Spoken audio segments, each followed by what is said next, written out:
मुत्तहिदा कौमी मूवमेंट इस टूल को प्रोपेगेंडा के तौर पर ले रही है।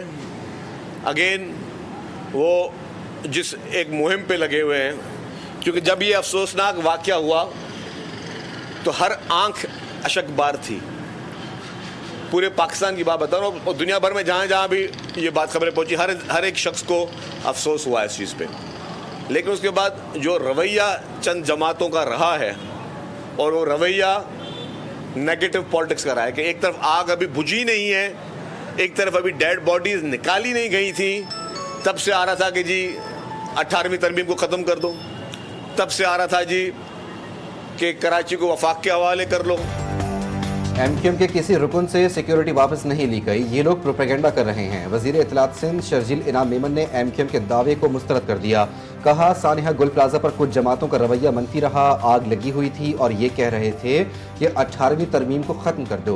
कभी कहा गया कराची को विफाक के हवाले कर दो। लोग प्यारे तलाश कर रहे थे और ये सियासत कर रहे थे।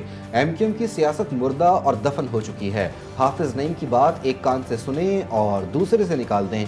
सानिहा गुल प्लाजा ने सिर्फ कराची या सिंध नहीं, सबकी आंखें खोली।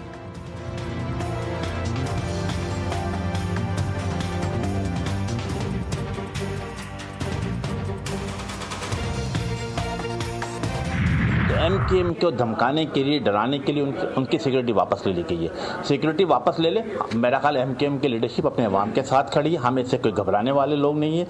लेकिन जो पाकिस्तान पीपल्स पार्टी जो करप्शन कर रही है, जो नाहली का मुजाहरा कर रही है, जो गुल प्लाजा के हवाले से रिस्पॉन्स के टाइम थे वो 1 घंटा रहा। इसी तरह रेस्क्यू में मेरा ख्याल है कि दुनिया में कहीं नहीं होता कि 1200 की 1200 दुकानें जल जाएँ। एटलीस्ट कहीं तो कारकर्दगी नज़र आती कि 100 दुकानें बचा लेते, 200 दुकानें बचा लेते या 10 दुकानें बचा लेते। हाँ, लेकिन इनकी नाकामी साफ नजर आ रही है। उस नाकामी को छुपाने के लिए एमक्यूएम को खौफजदा करने की कोशिश की जा रही। दुनिया में कहीं भी ऐसा वाकया नहीं हुआ कि 1200 दुकानें जल गईं। ये पीपल्स पार्टी की नाअहली और गुल प्लाजा की नाकामी छुपाने की कोशिश है। मुत्तहिदा के रहनुमा अमीनुल हक कहते हैं कि एमक्यूएम ने कभी सिक्योरिटी नहीं मांगी। हुकूमत सिंध ने धमकाने के लिए एमक्यूएम रहनुमाओं से सिक्योरिटी वापस ली। अपनी अवाम के साथ हैं, किसी भी चीज से घबराने वाले नहीं।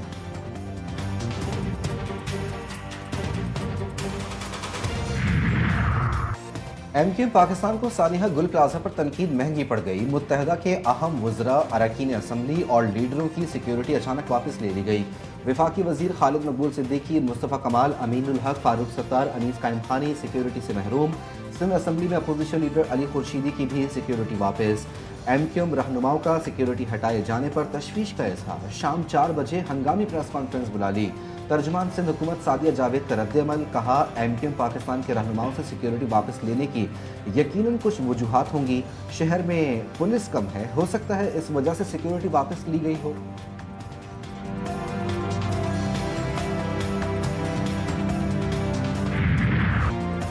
सानिहा गुल प्लाजा के शोधा के अहले खाना को 1-1 करोड़ रुपए देने का फैसला। सिंध काबीना ने मंजूरी दे दी। वज़ीर आला सिंध ने गुल प्लाजा सानिहे पर सब कमेटी भी कायम कर दी। सब कमेटी कमिश्नर कराची की सरबराही में कायम इंक्वायरी कमेटी की रिपोर्ट का जायजा लेगी। काबीना की मुतासरा दुकानों को 1-1 करोड़ रुपए बिला सूद कर्ज फराहम करने की भी मंजूरी। मुराद अली शाह ने कहा कि सूद हुकूमत सिंध अदा करेगी। हम सबकी जिम्मेदारी है कि मुतासरीन को हर मुमकिन रिलीफ फराहम करें। मुतासर होने वाले दुकानदारों को 5-5 लाख रुपए किचन और यूटिलिटी अखराजात के लिए कमिश्नर के जरिए अदा किए जा रहे हैं।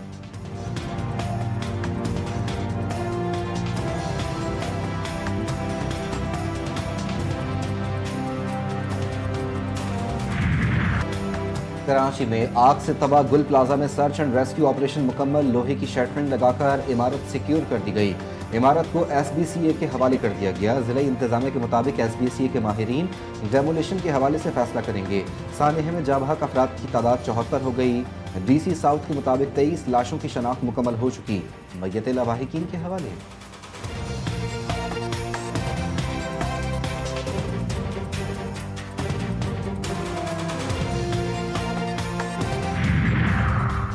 वफाकी आईनी अदालत ने सुपर टैक्स से मुतालिक केस का महफूज फैसला सुना दिया। केस के काबिल समाअत होने पर एतराज़ात मुस्तरद। 2015 में शामिल की गई सेक्शन 4B और C बरकरार। हाई कोर्ट के सेक्शन 4C से मुतालिक फैसले जुज़वी तौर पर कलअदम करार। फैसले में कहा गया कि पार्लियामेंट इनकम पर टैक्स लगाने का इख्तियार रखती है। जस्टिस अमीनुद्दीन खान की सरबराही में 3 रुकनी बेंच ने फैसला महफूज किया था।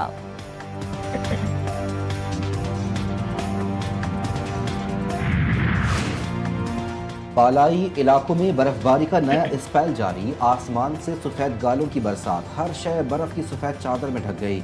आज़ाद कश्मीर में वादी नीलम, बाब, सधन गली, गंगा चौटी, नीजा गली और तौली पीर में शदीद बर्फबारी से मुतादिद राब्ता सड़कें बंद। मलका कोहसार मरी, गलियात, मालम जब्बा में सयाहों के डेरे मौसम से लुत्फ अंदोज हो रहे हैं। खैबर पख्तूनख्वा के इलाकों दीर, चित्राल, सुवात और शांगला की शाहराहों पर बर्फबारी और लैंडस्लाइडिंग का खदशा। NHA ने मुसाफिरों के लिए अलर्ट जारी कर दिया। गैर ज़रूरी सफ़र से गुरेज की हिदायत।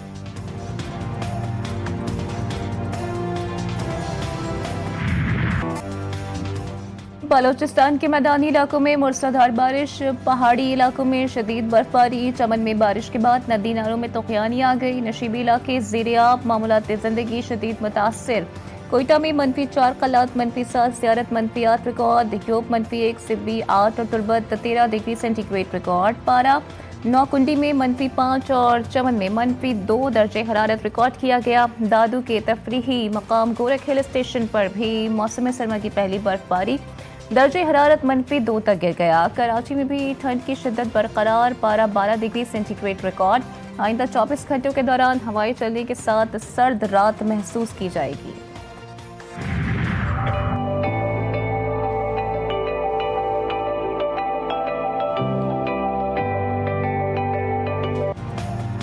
खैबर पख्तूनख्वा की वादी तीरा में बर्फबारी से मुतासरा 2400 अफराद को रेस्क्यू कर लिया गया। 4 रोज़ा रेस्क्यू ऑपरेशन मुकम्मल। वादी तीरा की मरकजी शहरा भी बहाल। पाक फौज ने जिला औरकजई के गांव कालिया दरबार के बंद तमाम रास्ते बहाल कर दिए। जिला कुरम में भी 8 किलोमीटर तवील सड़क खोल दी गई। मुसाफिर और सयाह महफूज मकाम पर मुंतकिल। लोअर दीर के बलाई इलाकों में भी बर्फबारी। गिलगित बल्तिस्तान में बर्फबारी का सिलसिला जारी। अस्तोर में बर्फबारी से बलाई इलाकों का कई रोज से ज़मीनी राब्ता मुनक़ता। गजर के बलाई इलाकों में शदीद बर्फबारी और मैदानी इलाकों में बारिश। सुबात में कालाम, मालम जब्बा के पहाड़ों पर बर्फबारी, मैदानी इलाकों में बारिश। ठंड बढ़ गई।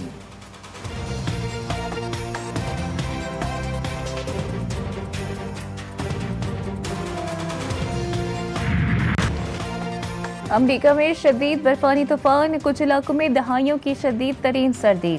पारा -49 डिग्री तक गिर गया। 44 रियासतों के 20 करोड़ अफराद के लिए शदीद तरीन ठंड की वार्निंग जारी। 24 रियासतों में इमरजेंसी नाफिज।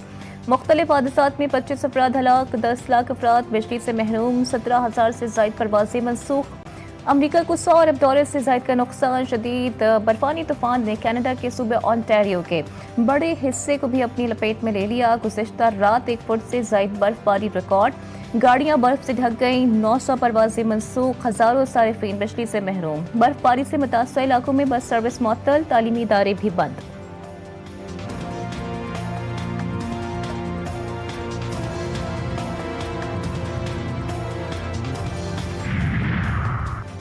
वज़ीर आज़म शहबाज शरीफ से चेयरमैन वज़ीर आज़म यूथ प्रोग्राम गाना मशहूद अहमद खान की मुलाकात।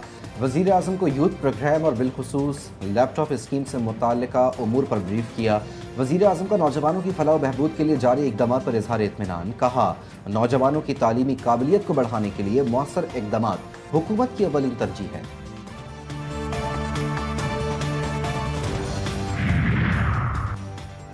सदर मुमलिकत मुत्तहिदा अरब अमारात के 4 रोज़ा दौरे पर अबूधाबी पहुँच गए। UAE के वज़ीर इंसाफ ने सदर मुमलिकत का इस्तकबाल किया।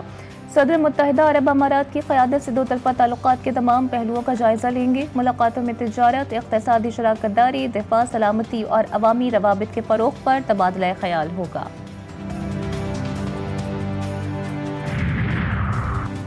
इस्लामाबाद और अकरा के दरमियान सिफारती ताल्लुकात में अहम पेशरफ। पाकिस्तान घाना ने 2 तरफ़ा सियासी मशावरत के लिए MOU पर दस्तखत किए।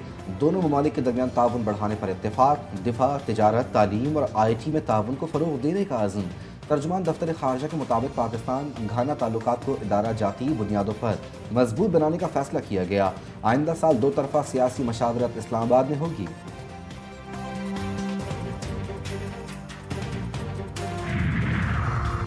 ओवरसीज पाकिस्तानियों की ज़मीनों और जायदादों पर कब्जा करने वालों की अब खैर नहीं। वज़ीर दाखिला मोहसिन नकवी कहते हैं इस्लामाबाद में ओवरसीज़ पाकिस्तानियों की सरमाकारी खुशाइंद और काबिल कदर है। उनके असासों के तहफ़्फ़ुज़ के लिए फौरी और शफाफ कार्रवाई यकीनी बनाई जाएगी। ओवरसीज़ पाकिस्तानियों की जायदाद के हुकूक का मुकम्मल तहफ़्फ़ुज़ किया जाएगा। उनकी जायदाद पर कब्जे की इजाज़त नहीं दी जाएगी।